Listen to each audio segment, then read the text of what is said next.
Okay, I call this work session to order. We have not really had a briefing, if ever, certainly it's been a long time, on what's going on with the water wars, and Middle Chattahoochee Regional Commission has been meeting for years on this.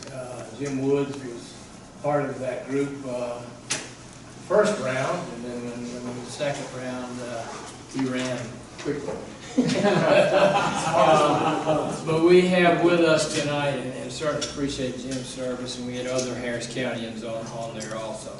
But we have with us tonight Steve Davis, who is, as you know, is president of the Columbus Waterworks and resident of Pine Mountain, and then Steve Simpson, who is with Blackett Beach, which is a consultant that the government, the state, has hired through this whole process.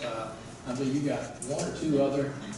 We actually are working now with 3 other councils. Okay, great.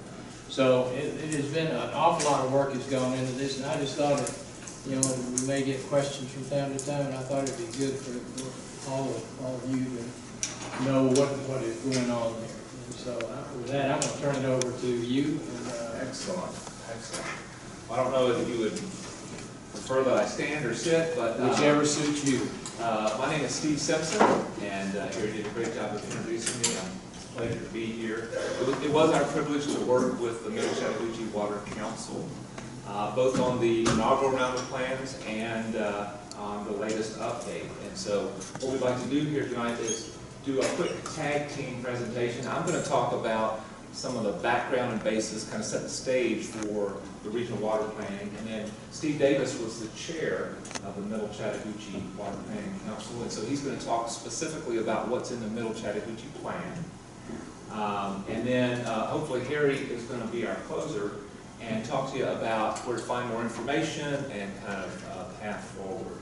So that's our agenda. I did put in front of each of you one of the fact sheets. Each of the councils we prepared fact sheets for, which are basically a quick snapshot summary of some of the important issues. We'll be going over that kind of information a little later on. So the first important thing is, for those of you that are not familiar with the plan, the state of Georgia was actually divided into 10 different water planning councils. The dark lines on the map up there show the boundaries of the different water planning councils. You'll notice that they do not line up with the colored areas, which are the different watersheds in Georgia.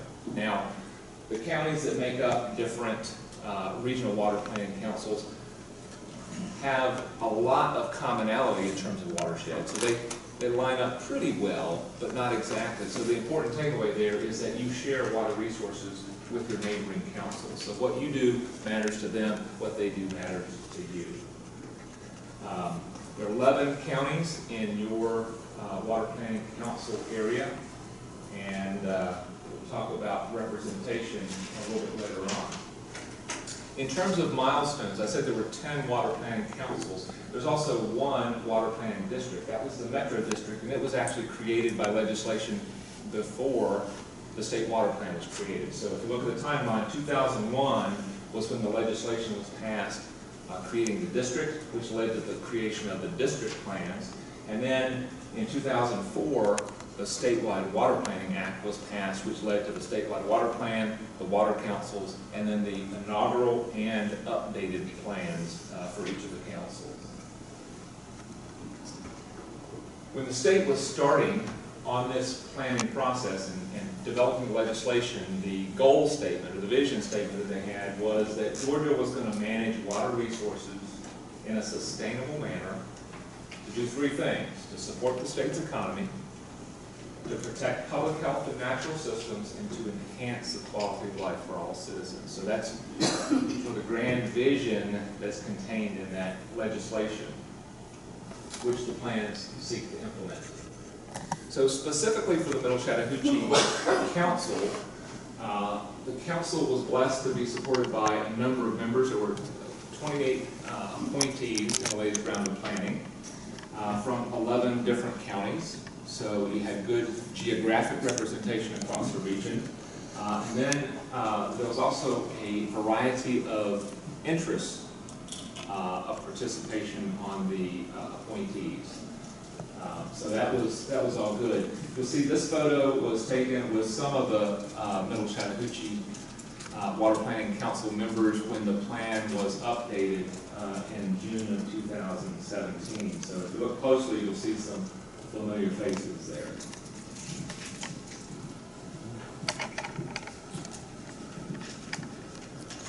Each of the plans, the point is to provide a roadmap of recommendations for that council about water resources in that particular region. So each of the plans, though, was developed with some common elements. And so the Middle Chattahoochee plan has all of these elements. It has a vision and goals that the council set for your particular region. It has information on the current and future projected water and wastewater needs. It has information about the resource assessments. The state did 3 different water resource assessments, one for surface water availability, surface water quality, and groundwater availability. So those information about those 3 assessments and the water resources in your region that are in those categories is in the plan. And then finally, the consideration of the vision for your region, the water that you need, and the resource assessment, what you have, those all led to management, recommended management practices, and recommendations to the state. So with that background, Steve Davis is going to talk to you about the plan. Thanks, Steve. And thank you, Mr. Chairman and Commissioners, for giving us this opportunity to actually fulfill a little bit of our vision statement here. This vision statement goes back to 2011. Jim, you may remember this. You probably had it burned in your memory. But this is one that we crafted. This is one of the first things we did as a group of counselors back at that time. And our vision is that our descendants have safe, clean, and abundant water to meet their needs in the Middle Chattahoochee region, seeking to accomplish that through reasonable efforts in cooperation, education, which I think is what we're trying to do here, scientific research, best available data, and preservation. And I think that preservation is kind of key, because when you really look at our stretch of the Georgia water resources pie, we have a relatively small footprint. We got Columbus is the biggest water user, LaGrange, Carroll County, but really preservation for us, from my perspective, is key, because most of our threats in terms of water resources probably comes from outside our areas, like the tri-state legal battles that are ongoing, Metro North Georgia growing so fast and using so much water, and even exploration for more water to meet farming in other parts of the state that may cause water flow through our area to diminish. So we're kind of on guard, trying to watch what we have and try to preserve it going forward. This last planning round, here's a few of the things that were addressed in our updated report. We updated the water demand. The prior report had a very aggressive population growth based on data that came from the governor's office. This last round kind of going through a more stagnant time of economy where the population growth was less. It had a pretty good decrease in what the population projection was, so therefore the demand on water resources also dropped with this cycle. Really, there's not real gaps in terms of water availability in our stretch. It's more, we see the gaps more in terms of how the Corps operates the releases of water through their major reservoirs that may impact us. And that goes to the second point there. What we do is evaluate the changes in the basin based on how the Corps operates the reservoirs. And two of the key things there are West Point. We were advocating that the Corps not draw down in the wintertime that reservoir as much as they do for flood storage. We think they're overly conservative. You know, they've been doing it, managing that way since 1975 when the reservoir was complete. A lot more technology available now for them to be more adaptive in how they can manage that reservoir. So we think that if they bring that wintertime level up, then certainly if we get into a drought or we get into a time of water need, then you're starting off at a better point. So I think the Corps, of course this year we've had so much water everywhere, really didn't put the Corps' new manual to the test, but we will see. And West Point may have come out with a little bit of improvement in the Corps plan. Another key element we were pushing for is minimum river flows coming through this stretch. That's critical, particularly for Columbus, but pretty much everything downstream of West Point. The Corps has a minimum flow requirement coming out of West Point of 670 cubic feet per second. Columbus's wastewater discharge is based on 1150, so it's almost twice as high as what comes out of West Point. But since 1975, when West Point Reservoir was completed, between 75 and 2008, 1350 is a minimum daily flow has been met 97.6% of the time. So we know the system typically can yield the flow that Columbus needs, and we need all through our stretch, because it's not only good for Columbus, it's good for the Georgia Power reservoirs and even the stretch of river right below West Point. So trying to get the Corps to adapt or adopt the 1350 as a minimum daily flow is a challenge that we've been pushing for 2 decades, if not more. Federal Energy Regulatory Commission actually has it in the Georgia Power impoundments. They have that minimum flow in there, but they have a caveat provided the Corps releases that amount of water to their reservoir. So still ongoing battle trying to get that sustainable, preserved historical flow. Not asking for more than historically, but if we can get that flow through our stretch, then our future and prosperity is very bright in terms of what we have for water resources.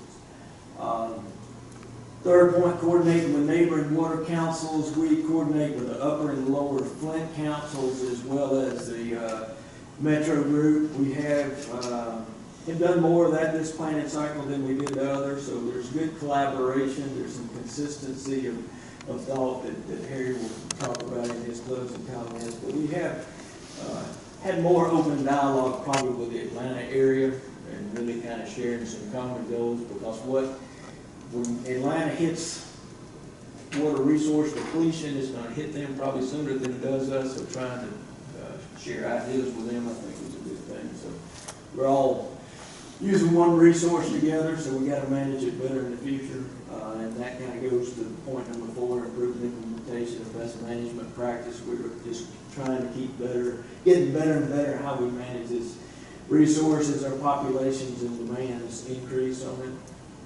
We've also done some targeted water policy concerns. There's one down lower behind Walter F. George. They have a low dissolved oxygen discharge out of Walter F. George Reservoir. A few other streams that have had some water quality. We did a study on Mountain Oak Creek that Harry's aware of.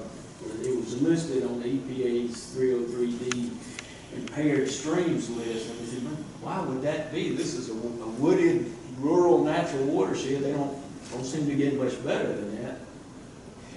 It's where Piedmont, it's the Piedmont drainage basin, Callaway, so automatically people would think, some human element is septic tanks or somebody is discharging pollutants into that river that make the bacteria counts high. So we went in and did the study, but we did DNA testing to see where the host organism for the fecal bacteria was, and it turned out it's deer and coyotes.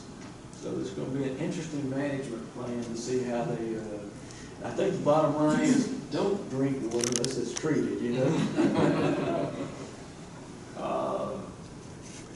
So this is kind of a snapshot of the pie chart of where the water demands are. You can see the light blue is municipal, and it's looking on the left is the 2015 water demand. That was the database that we had when we were updating the report, and it is projected demands out to 2050. You can see there's not much change in terms of percentage of the pie. Municipal stays the same. Agriculture is the light green. Energy, which seems to be kind of a moving target these days, is the purple. And you can see that this is water demand or water withdrawal. It doesn't address return, so it's just what's taken out for these various uses. And it's about a 20% increase over that 35-year period. Here's some of the management practices that we're trying to improve on. We're encouraging more point source discharges. This way, kind of when you look at managing the water resource, the best way of doing it is having the least impact you can. So whatever you withdraw, you use it, treat it, put it back, and you're really measuring the consumptive use. The least consumptive use you have, the longer your future availability of that water is. Trying to, if you're taking water from surface water, trying to encourage the management practice of treating it and putting it back in its source to keep that kind of closed loop so you're not growing consumptive use. And that's a conversation we've had with the ARC folks a lot. Seemed like they kind of went through a phase of denial saying septic tanks aren't consumptive, but they kind of come around and they really begin to say, we really got to manage this consumptive use because it's going to catch us down the road if we don't start planning for it. So they're talking about it a lot more than they used to. Don't know that they've got any thing in the works at this point to really address it, but at least from my perspective, they're thinking about it better than they used to. In-stream use, this is the two I was mentioning, trying to improve that West Point Reservoir lake level and minimum flow operations, and then improve water quality monitoring.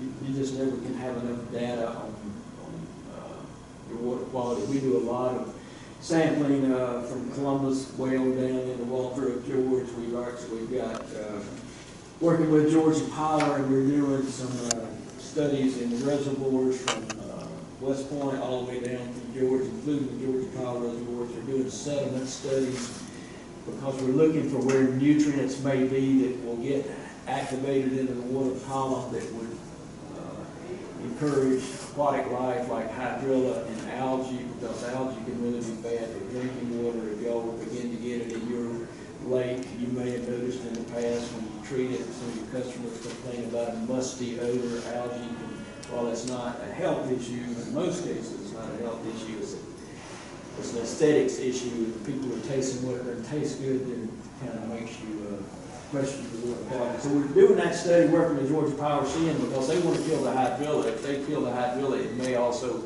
impact the algae, release a lot of algae that we get pulled into the water plant and be a problem. So we're trying to kind of optimize a better way of treating the weed control. Here's some recommendations to the state.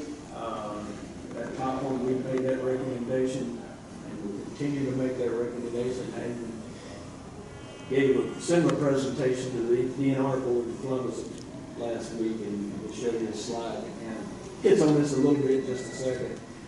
Improved water demand forecasting with the energy sector and Alabama water use. Georgia Power is just kind of slippery when it gets to knowing what their fuel mixes are for power generation. They're doing more and more solar, and they got nuclear coming. So it's really kind of hard for them to give us a long-term forecast of what their thermal power generation would be that would impact water.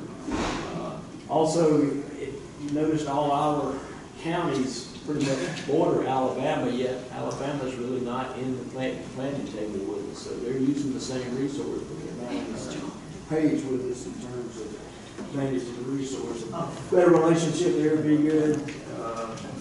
Increased water returns from Metro, something we're working on. Groundwater development, that's probably more important down in South Georgia. There was a big study by DNR to see if they could use groundwater south of us to help augment flows in Appalachian Coal for endangered species. If they were to tap into a lot of groundwater and push it in, then it wouldn't mean that as much flow would have to come through our stretch to meet certain flows down there. So it's another thing we kind of got to be mindful of. There's a lot of different ways our water could be impacted in the future. Increased funding, that's always a request, I guess, for more assessments. I'm sure y'all know about those kind of things. And strength and coordination of the regional water plan. I think we've done a lot in that area, and it's just getting better and better. So to me, kind of the minimum flow sustainability, if we can preserve that, then our water quality, water quantity is really good going forward. And kind of our rally cry for decades has been 1350 cubic feet per second is minimum daily, average minimum daily flow. Because look at this section of the river, that's probably flowing about 9,000 CFS, and that's what they need for kayaking and rafting to have that high adventure opportunity. So, well, you say, well, if that's 9,000, how do we get to this 1350 when they're not generating electricity that pushes that flow? Flow drops down to about 800 CFS. So when you average them all together over a 24-hour period, you get to 1350, and that's been the way they've operated for years and years. Which is, this course was developed on that basis of how it's been run. So it's maintaining that is pretty important for just all of these various reasons: recreation, historical flows, environmental economic sustainability, water quality issues, ability to generate clean hydropower and renewable power. Got to have it for wastewater simulation.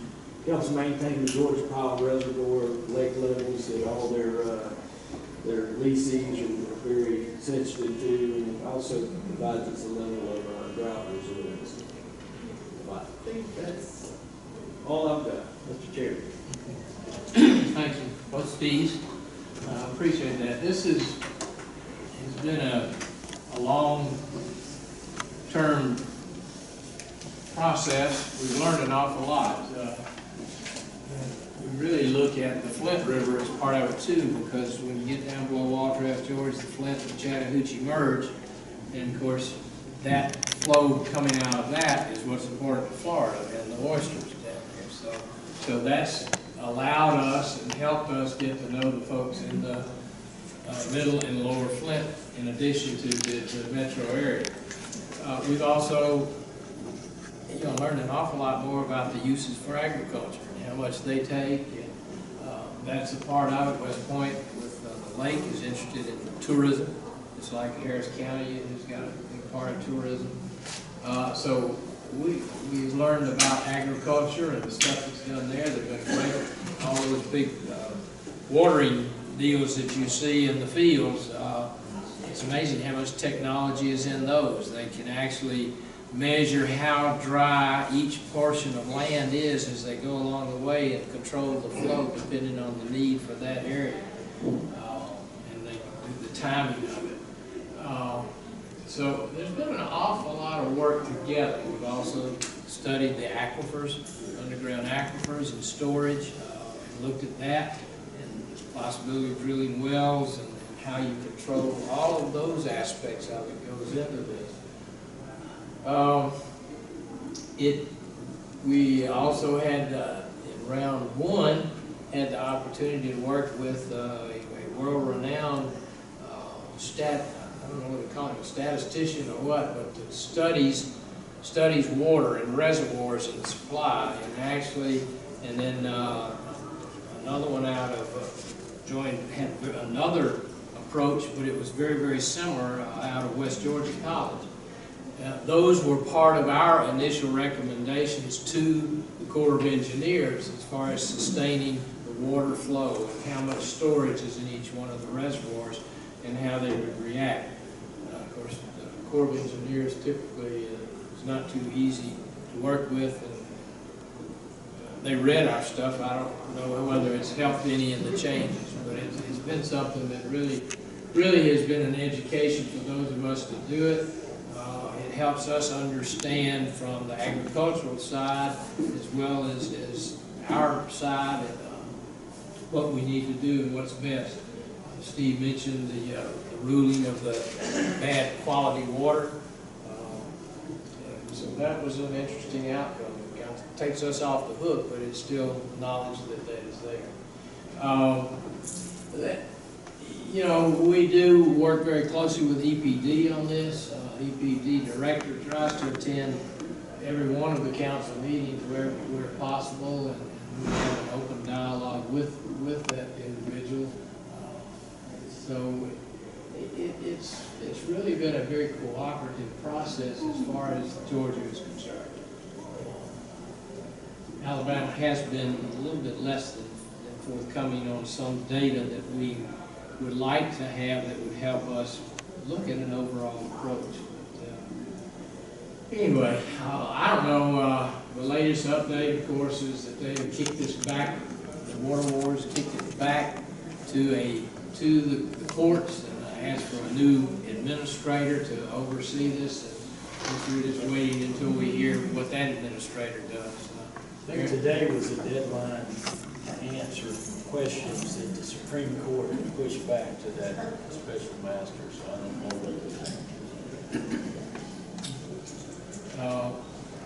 what certainly GFA has used the plans in making some decisions about grants and loans for the state, and it's the world of reality, the world of law, and the world of what is that are always hard to do. So one of the things we're doing, and the reason for this tonight, is just to let folks know what is going on, give you the opportunity to ask questions. The state has been funding all of these meetings, the activities. So we're still going through this, and I guess according to that last statement there, the next review and revision of the plan will be done in 2021, 2022. So I think that's basically it. And if any of you all have any questions, I think we've got the folks here tonight that can answer those. I don't know what the effect on Harris County, if we're able to keep the 1,350, we're fine. And we have had conversations about a blue way coming out of West Point, City West Point. So, I know work has been done to secure easements across some power company land there so that people can get around dam and use that. And actually, hope is that someday we'll be able to canoe from West Point down to Columbus. Kayakers get to come all the way down and then have their thrill run at the end. With that, I'll just open any questions y'all may have. Jim, you may want to, I don't know if there's anything you want to add to it. all these people are experts. Yeah, Jim and I are not experts, but it was very interesting to be part of that. The governor, the lieutenant governor, and the speaker of the House all had made appointments to these regional water councils. How we got involved in it. It's been a real pleasure to work on this. Obviously, we don't have all the answers. We've got a lot of more questions maybe than what we have, but we have established the best practices. We have water conservation is in fact happening, and we're using far less water than we used to. So those things are happening, which are good for us, and good for the way they look at us. Are there any plans as part of this? Education, I know, is one of the items in the vision, but to take some of the conservation measures to children. And I say that because my own daughter brought to my attention when she was 7 years old that I shouldn't leave the water running when I brush my teeth. So those kinds of things that we need to start very early, teaching children. Is that a part of what this plan is? Generally, I think, but specifically, I don't think there's not directed toward any county. But in Columbus, our lab people and some of our environmental compliance with the waterworks we go out and do some outreaches and stuff. We come to Harris County, we got this giant bubble thing. I don't know if you've seen any pictures of that, but they can stand in this little pool and put this big pool pan and dip it into the bubble solution, pull it up, and they're inside. So they're all excited about that. And then you start talking to them about your good water practices, and so we do some of that in Columbus and I think around the that's area so where we're important. about. Yeah, I think, Train children about. I think different councils took a different approach. So some emphasize that more than others, but I think just raising the profile about water resources, you know, this whole process, if you had up to 30 members for each of 10 councils, that's 300 additional people that are thinking about how do we protect our water resources, how do we protect water quality, and who do we need to get involved in helping us do that. So while it may not be specifically written in the plan, you shall go to the local water, you know, those kind of efforts are definitely encouraged. You know, it's roll out a campaign in Columbus, Imagine a Day Without Water. There's a national campaign, and we do some of our own staff video clips. So maybe I'll see some of them in a few years. I was impressed. I saw pretty good potential there. Okay, if there are no other questions, then thank you, gentlemen. Appreciate it very much. Thank you.